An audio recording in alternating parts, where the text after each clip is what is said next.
હવે જે સમાચાર વિગતવાર ભાવનગરમાં ચિત્રા જીઆઈડીસી વિસ્તારમાં યુવાનની હત્યામાં સંડોવાયેલા શખ્સને પોલીસે ઝડપી લીધો। જે બનાવ મામલે ડીવાયએસપી કચેરી ખાતેથી સમગ્ર ઘટના અંગે માહિતી આપી। ભાવનગર શહેરમાં આઠમના દિવસે મારામારીનો બનાવ બન્યો હતો। ચિત્રા જીઆઈડીસી વિસ્તારમાં બે પરપ્રાંતીય મિત્રો વચ્ચે મારામારી સર્જાઈ હતી।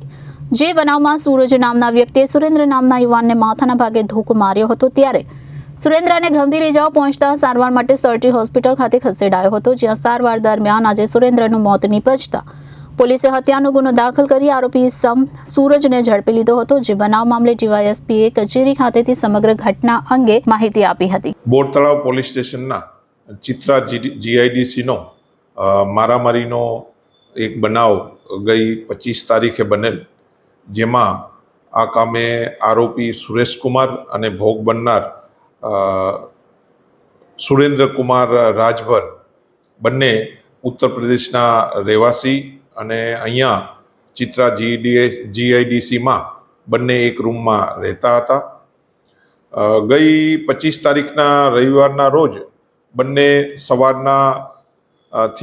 સવારથી જ એ લોકો ફરવા માટે નીકળી ગયેલા અને આશરે 5 વાગે ફરી અને રૂમ પર આવ્યા।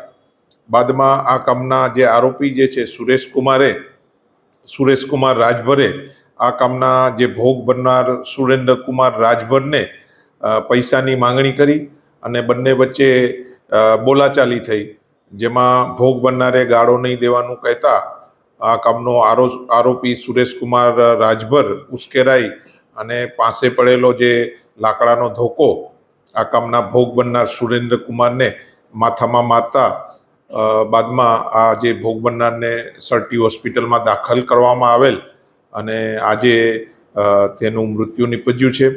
આ કામે હત્યાનો બનાવ બનેલો હોય નામદાર કોર્ટમાં કલમ ઉમેરાની કાર્યવાહી કરવામાં આવેલા છે તથા જે ભોગ બનનાર જે છે એનું ઇન્ક્વેસ્ટ ભરી આ કામે પીઆઈ શ્રી ડાભી તપાસ ચલાવી રહ્યા છે।